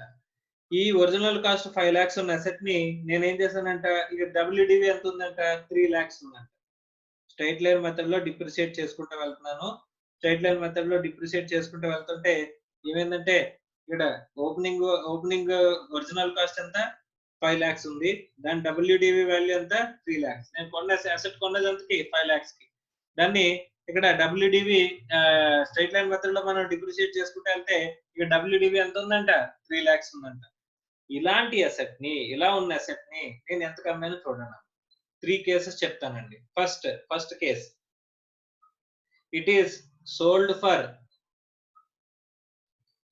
ఫర్ ఎంత కమ్మానంట? సపోజ్ 2 lakhs కి సేల్ చేశానంట. అప్పుడు ఎలాగా? Second case, sold for 4 lakhs. Okay, third case, sold for 6 lakhs. మా జాగ్రత్తగా గమనించండి, 2 lakhs కి అమ్మితే, 4 lakhs కి అమ్మితే, 6 lakhs కి అమ్మితే అనే కేసు చూస్తున్నామండి. ఓకే, 2 lakhs కి సేల్ చేస్తే దాని WDV వాల్యూ ఎంత ఉందండి? 3 lakhs. నార్మల్ గా ఇక్కడ P&L లో ఇప్పటివరకు డిప్రిసియేషన్ ఎంత క్లెయిమ్ చేశారండి? P&L లో డిప్రిసియేషన్ ఎంత క్లెయిమ్ చేశారండి? 5 లక్షలు ఒరిజినల్ కాస్ట్ అనుకుంటే 3 లక్షలు WDV ఏంటంటే రెండింటికి మధ్య గ్యాప్ ఎంత ఉంటుంది? 2 lakhs అండి. డిప్రిసియేషన్ ఎంత చేసి ఉంటారు? 2 lakhs. P&L లో డిప్రిసియేషన్ ఎంత? డిప్రిసియేషన్ అని ఇప్పటివరకు అన్ని సంవత్సరాలు కలిపేసి చెప్తున్నాను. ఓకే, సో P&L లో ప్రతి ఇయర్ మీద వేసుకునే డిప్రిసియేషన్ అంతా కలిపితే ఇప్పటివరకు ఎంత డిప్రిసియేషన్ అయిందండి? 2 lakhs. ఒరిజినల్ WDV ఎంత ఉంది? 3 lakhs. అంటే మీ ప్రకారంగా మీరు అనుకుంటున్న వాల్యూ ఎంత ఉండదండి మార్కెట్ లో? WDV ఎంత ఉంటదంట? 3 లక్షలు అంట. కానీ అది ఎంతకు అమ్ముడుపోయిందండి? కేవలం 2 లక్షలు అమ్ముడుపోయింది. 2 లక్షలకి అమ్ముడుపోయిందంట. అంటే మీరు అనుకున్న వాల్యూ కంటే ఈ డీవియేషన్ ఎక్కువ ఉంది. మీరు అనుకున్న దానికంటే అసెట్ ఎక్కువ డిప్రిషియేట్ అయింది. మీరు అనుకున్న దానికంటే అసెట్ ఏమైందండి? ఎక్కువ డిప్రిషియేట్ అయింది. కానీ P&L లో మీరు ఎంత డిప్రిషియేషన్ చేశారు? కేవలం 2 లాక్స్ మాత్రమే డిప్రిషియేట్ చేశారు. కానీ అది ఎంత డిప్రిషియేట్ అయింది? 3 లాక్స్ డిప్రిషియేట్ అయింది. అంటే అడిషనల్ గా 1 లాక్ డిప్రిషియేట్ అయిందంట. అడిషనల్ గా 1 లాక్ డిప్రిషియేట్ అయింది. ఆ డిప్రిషియేషన్ నాట్ ప్రొవైడెడ్ అండి. ఇప్పటివరకు మీరు డిప్రిషియేషన్ ప్రొవైడ్ చేయలా. మీరు అనుకున్నది ఎంత తగ్గుతది అనుకున్నారు? 2 లక్షలు తగ్గుతది అనుకున్నారు అసెట్ వాల్యూ. కానీ ఎంత తగ్గింది? ఆ రోజున అమ్మేస్తే 3 లక్షలకి తగ్గిందంట. 3 లక్షలు తగ్గి 2 లక్షలకి కొనుక్కున్నాడంట ఆడెవడో గాని. ఓకే. మీరు అనుకున్న దానికంటే ఎక్కువ తగ్గింది. కాబట్టి ఇక్కడ ఏంటండి 1 లాక్ అడిషనల్ గా డిప్రిసియేషన్ అనేది మీరు క్లెయిమ్ చేయాలి. దాన్ని ఏమంటారంటే terminal depreciation. What you call it as terminal depreciation. అమ్మేసాం కదండి. అమ్మేసిన ఇయర్ లో ఈ టెర్మినల్ డిప్రిసియేషన్ ఎంతైతే ఉంటుందో మీరు ఎక్స్‌పెక్టేషన్ కి అక్కడ వచ్చిన వాల్యూకి డిఫరెన్స్ ఏదైతే ఉంటుందో దాన్ని ఎక్స్ట్రా ఎంతైతే డిప్రిషియేట్ అయిందో ఆ డిప్రిషియేషన్ ఏం చేస్తామంటండి టెర్మినల్ డిప్రిషియేషన్ అని చెప్పేసి మైనస్ చేస్తా ఉంటాండి. Okay right. నెక్స్ట్ ఇక్కడ టెర్మినల్ డిప్రిసియేషన్ అని చెప్పేసి ఎంత వస్తుంది? 1 లాక్. ఈ టెర్మినల్ డిప్రిసియేషన్ కూడా సెక్షన్ 32 లోనే కవర్ అవుతుందంటండి terminal depreciation. Okay. Next sold for 4 lakhs అనుకోండి. మీరు అసెట్ వాల్యూ ఎంత తగ్గుతుంది అనుకుంటున్నారండి? 2 లాక్స్ తగ్గుతుందని చెప్పేసి P&L ఎంత చేశారు? 2 లాక్స్ తగ్గించేశారండి. P&L లో డిప్రిసియేషన్ అని చెప్పేసి మీరు ఎంత చేశారు? 2 లాక్స్ చేశారు. 2 లాక్స్ తగ్గిపోయిందని చెప్పేసి అసెట్ లోన్స్ కూడా తగ్గించారు. కానీ మీరు అనుకున్నదైతే 2 లక్షలు తగ్గుతుందని డిప్రిషియేట్ ఎంత అవుతుంది? 2 లాక్స్ డిప్రిషియేట్ అవుతుందని చెప్పేసి అనుకున్నారు. కానీ నిజంగా అమ్మే రోజుకి అమ్మితే కనుక ఎంత వచ్చింది? 4 లాక్స్ వచ్చిందండి. 4 లాక్స్ వచ్చిందండి. సో ఇక్కడ ఏమైంది? 2 లాక్స్ డిప్రిషియేట్ అవుతుంది అన్నది కాస్త 1 లాక్ డిప్రిషియేట్ అయింది. కాబట్టి P&L లో మీరు చార్జ్ చేసిన 2 లాక్స్ కరెక్టా? కాదు. సో ఎంత వరకు డిప్రిషియేషన్ వేస్తే సరిపోతుంది? 1 లాక్ వేస్తే సరిపోతుంది. ఎందుకంటే 5 లాక్స్ కొన్న అసెట్ ని 4 lakhs అమ్మామంటే ఏమైనట్టండి?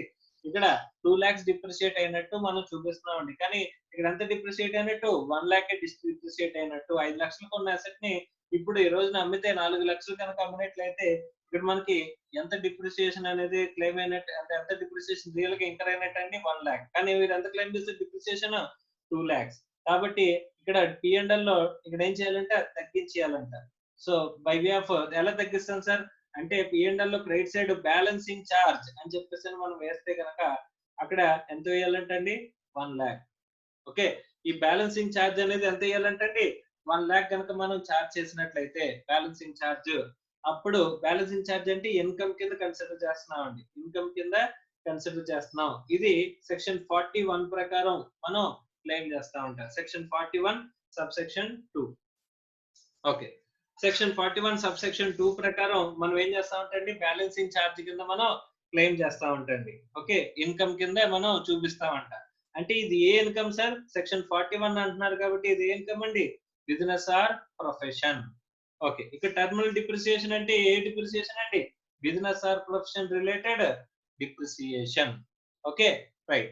So additional depreciation terminal depreciation ఏదైతే ఉందో terminal depreciation section 32 business are profession లోకి వస్తుంది. అలాగే సెక్షన్ 41(2) లోకి సంబంధించిన ఈ 1 లాక్ ఇన్కమ్ కూడా P&L లోకే P&L లోకి వచ్చింది కాబట్టి ఎక్కడికి వస్తుందంటే బిజినెస్ ఆర్ ప్రొఫెషన్ లోకే ఇన్కమ్ కింద వస్తుంది. జాగ్రత్తగా గమనించండి. ఇక్కడ 2 లాక్స్ డిప్రిషియేట్ అవుతుంది అనుకుంటే 1 లాక్ డిప్రిషియేట్ అయింది. రైట్. ఈ కేసు చూడండి. ఈ కేసులో మీకు ఇక్కడ అసెట్ వాల్యూ ఎంత డిప్రిషియేట్ అవుతుంది అనుకున్నారు మీరు? 2 లాక్స్ డిప్రిషియేట్ అవుతుంది అనుకుంటున్నారు. కానీ ఏమైందండి? ఇక్కడ 5 లాక్స్ 6 లాక్స్ అవడం ద్వారా డిప్రిషియేట్ అయిందంట. అసెట్ వాల్యూ ఏమైంది? డిప్రిషియేట్ అయింది. మరి P&L లో మీరు డిప్రిషియేషన్ అని చెప్పేసి 2 లాక్స్ క్లెయిమ్ చేశారు కదండి. వాల్యూ అప్రిషియేట్ అయింది కదా. ఇది రాంగే కదా. మరి డిప్రిషియేషన్ క్లెయిమ్ చేయొచ్చా? అసలు డిప్రిషియేట్ అవుతుంది అనుకుంటే డిప్రిషియేట్ అయిందా? వాల్యూ అప్రిషియేట్ అయింది.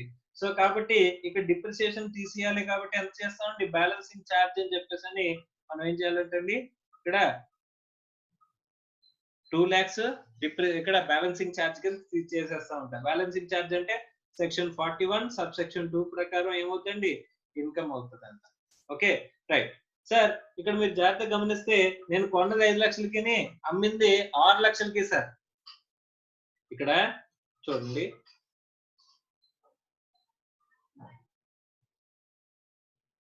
Original cost minus WDV equal to ఎంత ఏంటండి, ఒరిజినల్ కాస్ట్ నుంచి WDV తీసేస్తే 2 lakhs. ఇది డిప్రిసియేట్ చేసిన వాల్యూ. ఇదేమైంది, డిప్రిసియేట్ చేసాం. ఈ డిప్రిసియేట్ చేసిన దాన్ని మనం ఏం చేస్తున్నాం ఇప్పుడు, బ్యాలెన్సింగ్ ఛార్జ్ అని చెప్పేసి అక్కడ మనం బిజినెస్ ఆర్ ప్రొఫెషన్ లో ట్యాక్స్ కట్టేస్తున్నాం. కానీ సేల్ వాల్యూకి ఒరిజినల్ కాస్ట్ కి, సేల్ వాల్యూకి ఒరిజినల్ కాస్ట్ కి ఎక్సెస్ అమౌంట్ ఎంత అండి, ఇక్కడ 1 lakh. ఎక్సెస్ అమౌంట్ ఎంత, 1 lakh. ఈ sale value minus original cost అనేది 1 lakh అయితే కనుక, సేల్ వాల్యూ నుంచి ఒరిజినల్ కాస్ట్ ఇస్తే 1 lakh ఉంది. దీన్ని క్యాపిటల్ గెయిన్స్ లో ట్యాక్స్ కట్టాలంట. ఇక్కడ ట్యాక్స్ కట్టాలి, క్యాపిటల్ గెయిన్స్ లో ట్యాక్స్ కట్టాలంట. క్యాపిటల్ డిప్రిసియేషన్ కాబట్టి క్యాపిటల్ గెయిన్స్ లో ట్యాక్స్ కట్టాలంట. Sale value minus original cost ఏదైతే 1 lakh ఉందో దీని మీద మనం క్యాపిటల్ గెయిన్స్ లో ట్యాక్స్ కట్టాలి. మరి ఈ 2 lakhs రాంగ్ గా మనం P&L లో క్లెయిమ్ చేసాం కాబట్టి ఇప్పటి వరకు క్లెయిమ్ చేసిన దాన్ని ఏం చేయాలంట, ఈ బ్యాలెన్సింగ్ ఛార్జ్ ని 2 lakhs కింద మనం ఇక్కడ 41 సబ్సెక్షన్ 2 అనే సెక్షన్ లో మనం క్లెయిమ్ చేసుకుంటాం. Okay right. సో ఫర్ మా ఈ example sale of assets of power sector undertaking individual asset basis లో ఉన్నప్పుడు మనం క్యాలిక్యులేషన్ ఎలా ఉండాలి, అలాంటి సేల్ చేస్తే కనుక మనం ఉన్న WDV వాల్యూ కంటే తక్కువ సేల్ చేస్తే అలాగా, WDV వాల్యూకి ఒరిజినల్ కాస్ట్ కి మధ్యలో సేల్ చేస్తే అలాగా, అలాగే ఒరిజినల్ కాస్ట్ కంటే ఎక్కువకి అమ్మేస్తే అలాగా ఏం చేయాలి అనేది మనం చూసుకుంటా వచ్చామండి. Okay right. ఇప్పుడు ఒకసారి థియరీ చదువుదాం. ఈ థియరీని ఈ మన ప్రాబ్లం లో చెప్పుకున్న ఆస్పెక్ట్స్ తో మ్యాచ్ చేసుకుందామండి. మ్యాచ్ చేసుకున్న తర్వాత we will conclude this topic, sale of assets of a power sector undertaking. Okay right. ఒకసారి చూడండి, where any asset sold, any of the following provisions will apply. Where sale value or monies payable is less than the WDV. అమ్మా sale value అనేది ఎక్కడికంటే తక్కువ ఉందంట, WDV కంటే తక్కువ ఉందంట. అంటే ఏ సిచ్యువేషన్ అండి, ఇది ఫస్ట్ సిచ్యువేషన్. ఇప్పుడు మనం మాట్లాడుకున్న దాంట్లో ఫస్ట్ సిచ్యువేషన్. ఇక్కడ ఏం అరైజ్ అవుతుంది, టెర్మినల్ డిప్రిసియేషన్ అనేది అరైజ్ అవుతుంది. టెర్మినల్ డిప్రిసియేషన్ ఏ హెడ్ లో మనం క్లెయిమ్ చేస్తాం, P&L లో బిజినెస్ ఆర్ ప్రొఫెషన్ అనే హెడ్ లో ఇక్కడ మనకి P&L లో టెర్మినల్ డిప్రిసియేషన్ అని చెప్పేసి మనం వేస్తామంట. ఇప్పుడు WDV వాల్యూ కంటే ఎక్కువగా సేల్ చేసినప్పుడు మనకి ఏమొస్తుంది, టెర్మినల్ డిప్రిసియేషన్ అనేది వస్తుంది. చూద్దాం ఇక్కడ ఏం చెప్తున్నారు, చూడండి అమ్మా.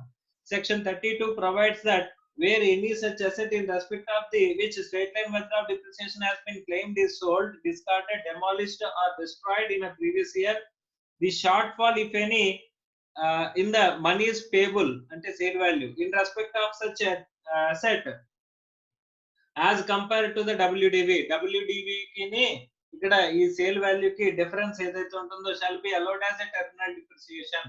మీకు WDV కి సేల్ వాల్యూ ఎంత 2 lakhs, WDV ఎంత 3 lakhs. ఈ రెండింటికి మధ్యలో ఉన్న డిఫరెన్స్ ఎంత 1 lakh. 1 lakh ఏమవుతుందండి, టెర్మినల్ డిప్రిసియేషన్ కింద మనం క్లెయిమ్ చేసుకుంటామని చెప్పేసి ఈ ఎగ్జాంపుల్ లో చెప్పుకున్నాము. అదే ఇక్కడ కూడా చెప్తున్నాడు అండి, terminal depreciation in that year. For the purpose such deficiency is actually acquired to be written off in the books of the SSC. The expression money is payable includes insurance, salvage and compensation of money is payable, or whereas the building machinery or plant machinery is sold, the price for which it is sold. అంటే ఒకవేళ money is payable అంటే ఏంటంటే చెప్తున్నాడండి, sale value. ఒకవేళ ఇది destruction కానీ ఏమైనా జరిగితే కనుక ఇన్సూరెన్స్ కాంపన్సేషన్ వస్తే ఆ వాల్యూని మనం మనీస్ పేబుల్ కింద తీసుకుంటాం. అంటే ఎంతకైతే సేల్ చేసామో ఆ వాల్యూని ఇక్కడ మనీస్ పేబుల్ అని చెప్పేసి చెప్తున్నాడు. This treatment shall not apply if the asset is sold, discarded, demolished or destroyed in the same previous year in which first brought into use. ఇక్కడ ఏ ఇయర్ లో అయితే కనుక నేను పర్చేజ్ చేశానో ఆ ఇయర్ లోనే నేను సేల్ చేస్తాను అనుకోండి, అప్పుడు మనకి WDV వాల్యూ ఉంటుంది. అసలు ఒరిజినల్ కాస్టే ఇక్కడ సేల్ వాల్యూ వస్తుంది. ఇక్కడ ఏ ఇయర్ లో పర్చేజ్ చేసామో ఆ ఇయర్ లో కనుక సేల్ చేసినట్లయితే ఇక్కడ ఈ కాన్సెప్ట్ అనేది, ఈ మెథడాలజీ అనేది మనం ఫాలో అవ్వాల్సిన అవసరం లేదు. Okay, so there is exception case అండి. ఏంటంటే కనుక ఇఫ్ asset is sold, ఏ ఇయర్ లో సేల్ చేసామంటండి, if asset is sold in the same year in the same year లో గనక మనం పర్చేజ్ చేసిన ఇయర్ లోనే గనక సేల్ చేసేసినట్లయితే this calculation does not apply. ఎందుకంటే డబ్ల్యూడివి అనేది సెపరేట్ గా ఉండదు. మనం కొన్న అసెట్ మీద డిప్రిసియేషన్ ఎప్పుడు క్లెయిమ్ చేస్తాం అనుకున్నాం? ఇయర్ ఎండింగ్ లో. ఇయర్ ఎండింగ్ రాలేదు, ఇయర్ ఎండింగ్ రాకుండానే నువ్వు అమ్మేసావు, అలాంటప్పుడు డబ్ల్యూడివి వాల్యూ ఉంటుందా? డబ్ల్యూడివి అనేది ఉండదు. Okay right. అలాంటప్పుడు ఈ కాన్సెప్ట్ అప్లికబుల్ అవుతుందా? అప్లికబుల్ కాదు. Okay right. In such a situation difference between the sale proceeds and actual cost shall be treated as short term capital gain or loss as the case may be. Okay so మనం కొన్ని year లోనే కనుక అమ్మేసినట్లయితే ఆ difference ఏదైతే ఉంటుందో ఆ difference gain కానీ లేదా లాస్ కానీ ఎక్కడ క్యాపిటల్ గెయిన్ అనే హెడ్ లో ట్యాక్సిబుల్ అవుతుంది, కానీ ఎక్కడ ట్యాక్సిబుల్ కాదంటండి, ఇక్కడ మనకి బిజినెస్ ఆర్ ప్రొఫెషన్ లోకి రాదు అని చెప్పేసి చెప్తున్నాడు అండి. Next, where the sale value or money is realizable is more than the WDV. More than the WDV అంటే ఈ రెండు సిచ్యువేషన్స్ లో ఏదైనా అవ్వచ్చు. ఓకే చూడండి, section 41 subsection 2 provides that where any such balancing charge and section 41 subsection 2 provides that where any such asset used in the business in respect of which depreciation has been claimed is sold, discarded, demolished or destroyed and money is realizable thereof together with the amount of scrap value if any exceeds the WDV, then the excess to the extent of the depreciation already allowed shall be accessible as a balancing charge under the head profits and gains of business or profession అంటున్నాడు. అంటే ఇంత ముందు ఎంత వరకు అయితే కనుక నువ్వు depreciation కనుక క్లెయిమ్ చేసావో అంతవరకు ఇక్కడ డిఫరెన్స్ వాల్యూ ఏదైతే ఉంటుందో, నువ్వు సేల్ చేసినందుకు 4 lakhs కి డబ్ల్యూడి వాల్యూ ఎంత ఉంది? 3 lakhs ఉంది. ఈ రెండింటి మధ్య ఉన్న గ్యాప్ ఎంత? 1 lakh.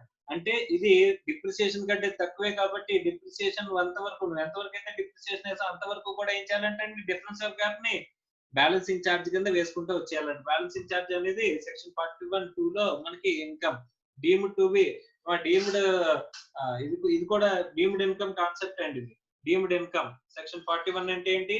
Deemed income. ఇది ఇన్కమ్ కాదు కానీ ఇన్కమ్ గా భావిస్తారంట. డీమ్డ్ ఇన్కమ్, దాన్ని బ్యాలెన్సింగ్ ఛార్జ్ అని చెప్పేసి మనం మాట్లాడుకుంటామంట.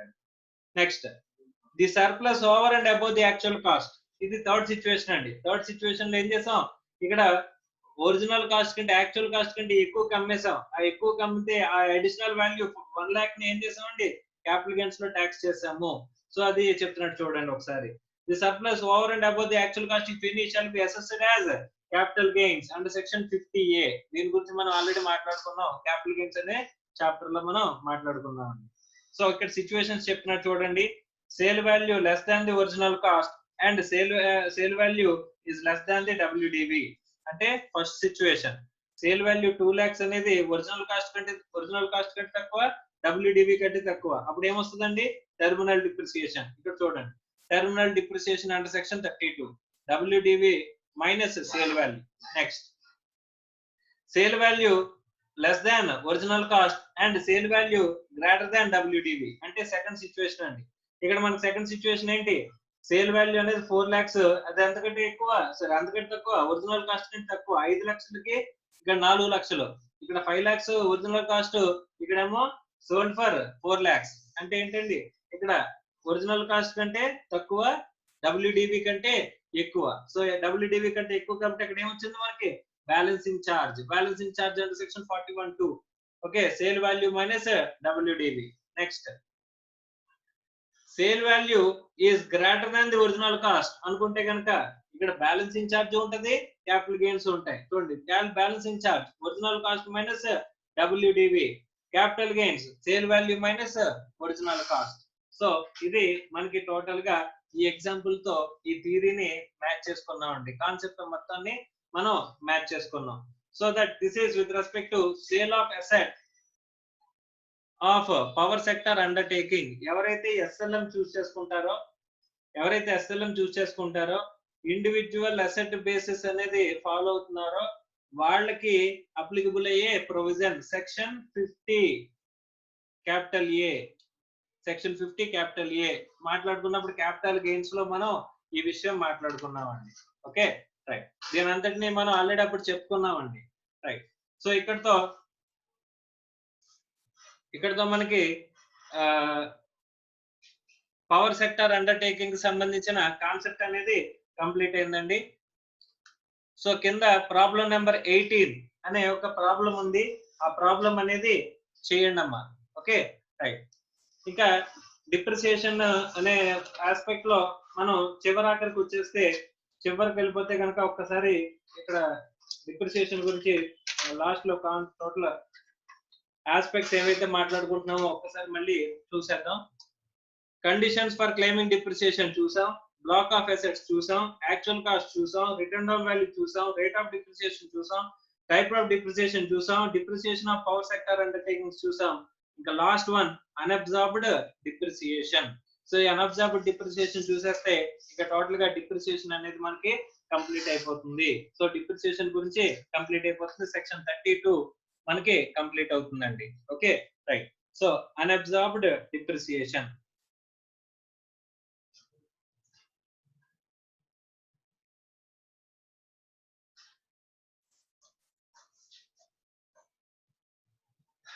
సో అన్అబ్జార్బ్డ్ డిప్రిసియేషన్ అంటే ఏంటి సార్ అని చెప్పేసి చూస్తే జస్ట్ బేసిక్ కాన్సెప్ట్ చెప్తానండి.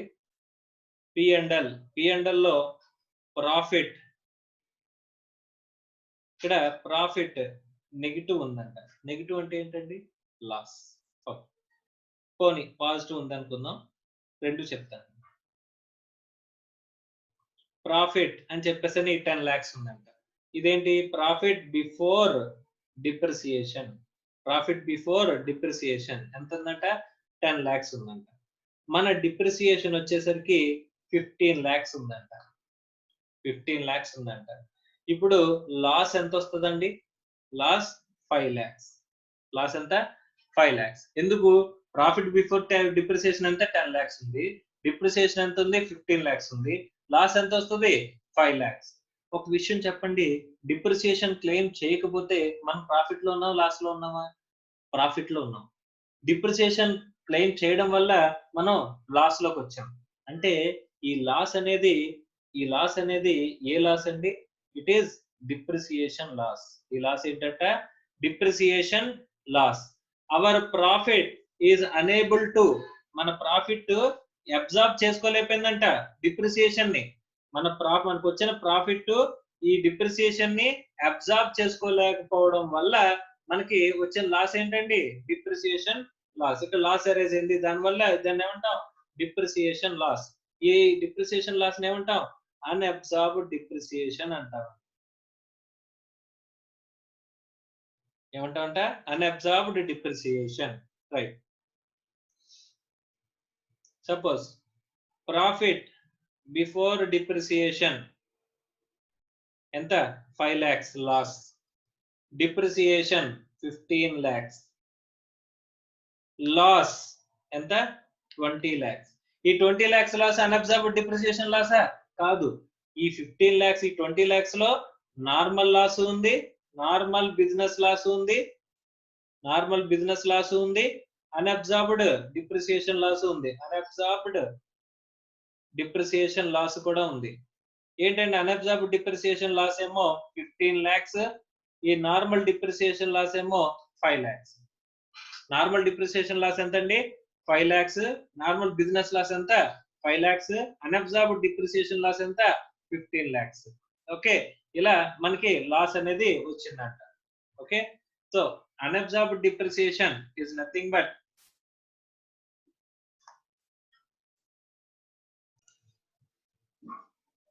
సో అన్అబ్జార్బ్డ్ డిప్రిసియేషన్ అంటే ప్రాఫిట్ బిఫోర్ డిప్రిసియేషన్ ఏదైతే ఉందో ఆ ప్రాఫిట్ డిప్రిసియేషన్ ని ఏం చేసుకోలేకపోయింది? అబ్జార్బ్ చేసుకోలేకపోయిందంట. దాని వల్ల లాస్ అరైజ్ అయింది.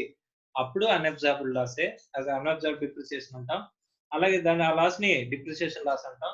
ఇక్కడ profit before depreciation already loss ఉంటే అక్కడ మనకు మన ఎగ్జిస్టింగ్ ఎక్స్పెన్సెస్ నే మన ప్రాఫిట్ అబ్జార్బ్ చేసుకోలేకపోయింది. డిప్రిసియేషన్ కూడా మనకి అబ్జార్బ్ చేసుకోకపోవడం వల్ల టోటల్ లాస్ ఎంత వచ్చిందంట? 20 lakhs లాస్ వచ్చిందంట.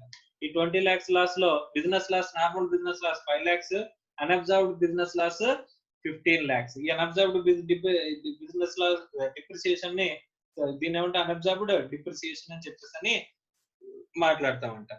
ఈ అన్అబ్జార్బ్డ్ డిప్రిసియేషన్ అని సెపరేట్ గా ఎందుకు చేస్తున్నారు సార్? మనం స్టార్టింగ్ లో చెప్పుకున్న కాన్సెప్ట్ ని ఒకసారి మళ్ళీ గుర్తు చేసుకోండి. అసలంటూ డిప్రిసియేషన్ మనం ఎందుకు క్లెయిమ్ చేయాలనుకుంటున్నాము అని చెప్పేసానంటే, depreciation is for the replacement of asset. Replacement of asset జరగడం కోసము ప్రాఫిట్ ని సెట్ అసైడ్ చేసే ఒక క్రైటీరియా అని చెప్పేసి చెప్పుకున్నాము. ఇట్ ఈస్ మ్యాండేటరీ నేచర్ అని మాట్లాడుకున్నాం. Mandatory in nature. ఎందుకు మ్యాండేటరీ ఇన్ నేచర్ అండి అని చెప్పేసానంటే, రీప్లేస్మెంట్ జరగకపోతే బిజినెస్ నెక్స్ట్ కంటిన్యూ అవుతుందా? నెక్స్ట్ బిజినెస్ అనేది కంటిన్యూ అవ్వదు. సో బిజినెస్ కంటిన్యూ అవ్వాలంటే అసెట్ ని రీప్లేస్ చేయాలి. రీప్లేస్ చేయాలంటే మనం ప్రాఫిట్ ని సెట్ అసైడ్ చేయాలి. ఆ ప్రాఫిట్ ని సెట్ అసైడ్ చేయడం కోసమే మ్యాండేటరీగా డిప్రిసియేషన్ అనేది మనం క్లెయిమ్ చేస్తామని చెప్పేసి మనం మాట్లాడుకున్నాం అన్నమాట.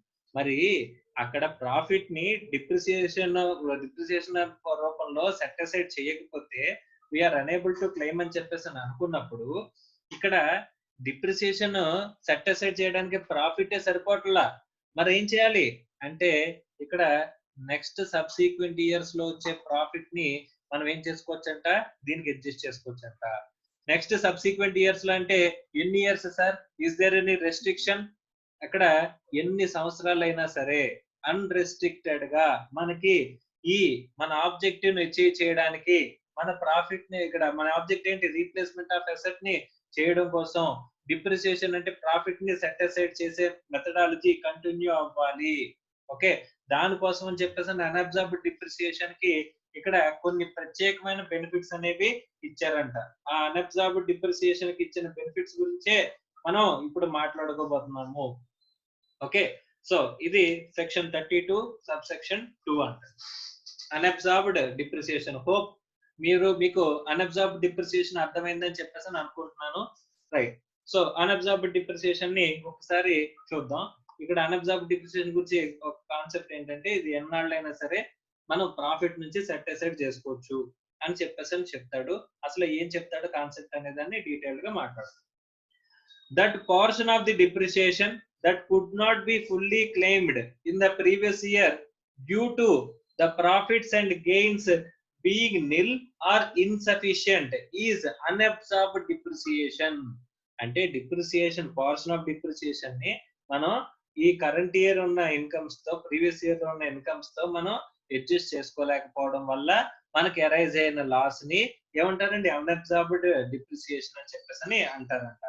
Unabsorbed depreciation shall be allowed to be carried forward under section 32 subsection 2. Current year profits సరిపోలేదు కాబట్టి ఫ్యూచర్ ప్రాఫిట్స్ నుంచి కూడా ఏం చేసుకోవచ్చు. ఇప్పుడు కరెంట్ ఇయర్ అంతా కూడా మనం సెట్ అసైడ్ చేసుకోగలిగాం అనుకోండి, సరిపోయింది, ప్రాబ్లం లేదు.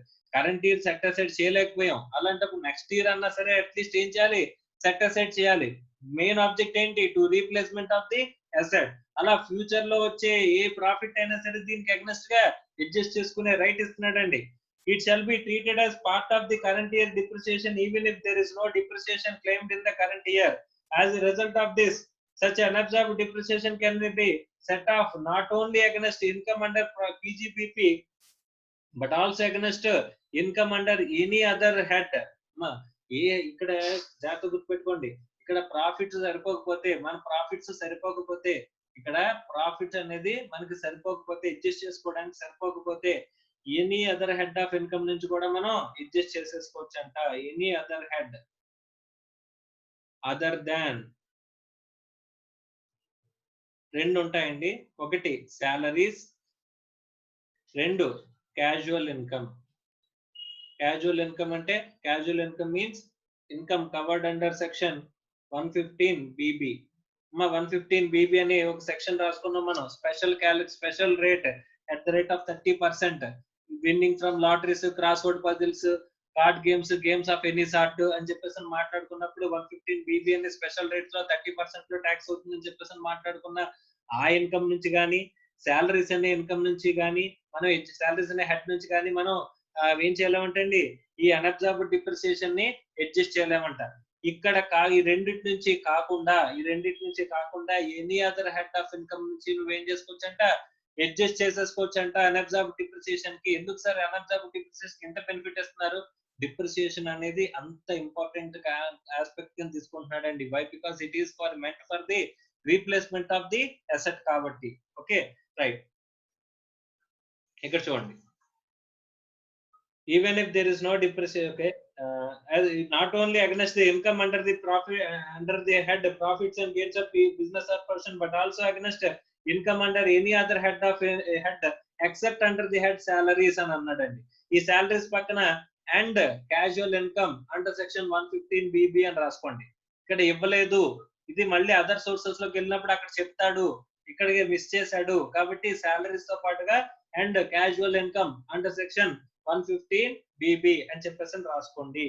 Okay, next. Unabsorbed depreciation can be carried forward to the subsequent years indefinitely for set off. ఎన్నాళ్ళు మనం ఈ అన్అబ్జార్బ్ డిప్రిసియేషన్ క్యారీ ఫార్వర్డ్ చేసుకోవచ్చు సార్? ఒక లిమిట్ అంటూ ఉంటుందా? 4 years, 8 years, 10 years అలాగా? అలాంటి లిమిట్స్ ఏం లేవంటండి. N number of years, any number of years, any number of years నువ్వేం చేసుకోవచ్చు? క్యారీ ఫార్వర్డ్ చేసుకోవచ్చు. సార్ ఈ సంవత్సరంలో మనకి ఇన్కమ్ తో డిప్రిసియేషన్ అన్అబ్జార్బ్ డిప్రిసియేషన్ లాస్ ని సెట్ ఆఫ్ చేసాం సార్. లాస్ట్ ఇయర్ నుంచి డిప్రిసియేషన్ లాస్ వచ్చింది అంటే అన్అబ్జార్బ్ డిప్రిసియేషన్ వచ్చింది, దాన్ని కరెంట్ ఇయర్ ఉన్న incomes other than salaries casual income తో అడ్జస్ట్ చేస్తాము. ఇంకా లాస్ ఉండిపోయింది సార్, ఆ లాస్ నెక్స్ట్ ఇయర్ తీసుకెళ్తాం, అలా నెక్స్ట్ ఇయర్ తీసుకెళ్తాం, అలా ఎన్నాళ్ళు తీసుకెళ్ళొచ్చండి? ఎన్నాళ్ళైనా సరే తీసుకెళ్లి మనం సెట్ ఆఫ్ చేసుకోవచ్చు అంట. ఏ హెడ్ ఆఫ్ ఇన్కమ్ నుంచి సెట్ ఆఫ్ చేసుకోవచ్చు? ఎనీ హెడ్ ఆఫ్ ఇన్కమ్ నుంచి సెట్ ఆఫ్ చేసుకోవచ్చు except under the head salaries and casual income. Next. Continuity of the business is not a precondition in order to get the benefit of carry forward and unabsorbed depreciation. మా జాగ్రత్తగా గమనించండి, ఈ అన్అబ్జార్బ్డ్ depreciation ని carry forward చేసుకోవచ్చు అని అన్నారు. ఎన్ number of years, ఎన్నాళ్ళైనా సరే క్యారీ ఫార్వర్డ్ చేసుకోవచ్చు అన్నారు. కానీ 3 years తర్వాత మనం బిజినెస్ మూసేసాం. ఇక్కడ నాకు ఇంకా 3 years తర్వాత బిజినెస్ మూసేసరికి ఈ క్యారీ ఫార్వర్డ్ అవుతున్న లాస్ ఒక 20 lakhs ఉండిపోయింది. ఇంకా నా దగ్గర ఎంత ఉంది? 20 lakhs లాస్ అనేది అన్అబ్జార్బ్డ్ డిప్రిసియేషన్ అండి. సారీ, అన్అబ్జార్బ్డ్ డిప్రిసియేషన్ అనేది ఎంత ఉండిపోయింది? ఇంకా నాకు 20 lakhs ఉండిపోయింది. కానీ బిజినెస్ క్లోజ్ చేస్తాం. ఈ 20 lakhs ఎగిరిపోయినట్టేనా? లేదు. దీన్ని ఏం చేయొచ్చంట? నెక్స్ట్ ఇయర్స్ కూడా క్యారీ ఫార్వర్డ్ చేసి మనం బిజినెస్ ఇన్కమ్ నుంచి అడ్జస్ట్ చేసుకోగలదు కదా, any other head of income నుంచి అడ్జస్ట్ చేసుకోవచ్చు కదా, except salaries and casual income. ఈ రెండింటి నుంచి కాకుండా ఎన్నాళ్ళైనా సరే దాన్ని తీసుకెళ్లి ఏం చేసుకుంటా వెళ్ళొచ్చంట? క్లెయిమ్ చేసుకుంటూ వెళ్ళిపోవచ్చంట. Okay, next. Unabsorbed depreciation is allowed to be set off in the subsequent year even if no return has been filed by the SSC for the relevant assessment year. ఇవన్నీ కూడా set of and carry forward of losses లో కొన్ని conditions అండి. నువ్వు return file చేస్తేనే, current year నువ్వు return file చేస్తేనే loss ని క్యారీ ఫార్వర్డ్ చేసుకోగలవు. కానీ ఇక్కడ అన్అబ్జార్బ్డ్ డిప్రిసియేషన్ అనే లాస్ ఏదైతే ఉందో, డిప్రిసియేషన్ లాస్ ఏదైతే ఉంటుందో, అది నువ్వు రిటర్న్ ఫైల్ చేయకపోయినా సరే, నువ్వు నెక్స్ట్ ఇయర్స్ ఎన్నాళ్ళైనా సబ్సిక్వెంట్ ఇయర్స్ ఎన్నాళ్ళైనా సరే నువ్వు క్యారీ ఫార్వర్డ్ చేసుకోవచ్చు. అలాగే రిటర్న్ ఫైల్ చేయాల్సిన కండిషన్ ఉందా? Even though no return is filed you can carry forward. మీరేం చేయొచ్చంట? క్యారీ ఫార్వర్డ్ చేసుకోవచ్చు అంట. రిటర్న్ ఈస్ ఫైల్డ్ అంటే రిటర్న్ ఫైల్ చేయకపోయినా సరే ఏం చేసుకోవచ్చు? You can carry forward the losses any years, any number of years. Okay, next. So ఇది అన్అబ్జార్బ్డ్ డిప్రిసియేషన్ గురించి అండి. అన్అబ్జార్బ్డ్ డిప్రిసియేషన్ లాస్ ఏమైనా ఉన్నట్లయితే దాన్ని ఏ హెడ్ ఆఫ్ ఇన్కమ్ తో అడ్జస్ట్ చేసుకో other than salaries and casual income. తర్వాత ఎన్నాళ్ళైనా సరే క్యారీ ఫార్వర్డ్ చేసుకుని ఏం చేసుకోవచ్చు? క్లెయిమ్ చేసుకుంటే వెళ్ళచ్చు. అప్పుడు బిజినెస్ అనేది కంటిన్యూ అవ్వాల్సిన అవసరం ఉందా? నువ్వు కంటిన్యూ చేసుకునే లాస్ ని అలా క్లెయిమ్ చేసుకున్నప్పుడు బిజినెస్ క్లోజ్ అయిపోయినా సరే నీకు సంబంధం లేదు. You can claim set of. Okay, next. Carry forward చేసుకుని సెట్ ఆఫ్ చేసుకోవచ్చు. తర్వాత రిటర్న్ ఫైల్ చేయాల్సిన అవసరం ఉందా? నువ్వు డిప్రిసియేషన్ లాస్ అరైజ్ అయిన ఇయర్ లో నేను రిటర్న్ ఫైల్ చేయలేదు, అలాంటప్పుడు నాకు అన్అబ్జార్బ్డ్ డిప్రిసియేషన్ ఇవ్వడం మానేస్తారా? అలాంటి కండిషన్స్ ఏమీ పెట్టట్లేదంటండి. ఏ కండిషన్ లేకుండా అన్కండిషనల్ గా మీకు అన్అబ్జార్బ్డ్ డిప్రిసియేషన్ అనేది మీకు అలౌ చేస్తున్నారంట. ఎందుకంటే purely because of the reason of replacement of asset అనే ఆబ్జెక్టివ్ తోటి మ్యాండేటరీ నేచర్ లో తీసుకురావడమే కాకుండా ఆ లాస్ ని ప్రాఫిట్ ని సెట్ అసైడ్ చేయాలనుకున్నాం. ప్రాఫిటే లేనప్పుడు అది నెక్స్ట్ ఇయర్స్ లో ఉన్న ప్రాఫిట్స్ అన్నా సరే మనం ఏం చేసుకుంటూ వెళ్ళాలంటే అండి, సెట్ ఆఫ్ చేసుకుంటూ వెళ్ళడం అనేది ఇక్కడ మెయిన్ ఇంపార్టెంట్ రోజు కింద చెప్తున్నారు. ఇక్కడతో మనకి ఏం కంప్లీట్ అయిందంటే డిప్రిసియేషన్ అనే కాన్సెప్ట్ కంప్లీట్ అయింది. సెక్షన్ 32 గురించి అయింది. సో మనం పీజీబీపీలో సెక్షన్ 32లో డిప్రిసియేషన్ గురించి మాట్లాడుకున్నాము. సో ఇక్కడతో డిప్రిసియేషన్ కంప్లీట్ అయిందండి. ఇప్పుడు డౌట్స్ ఏమైనా ఉంటే కనుక ఒకసారి అడగండమ్మా. సో ఫార్ మీకేమైనా డౌట్స్ ఉంటే అడగండి.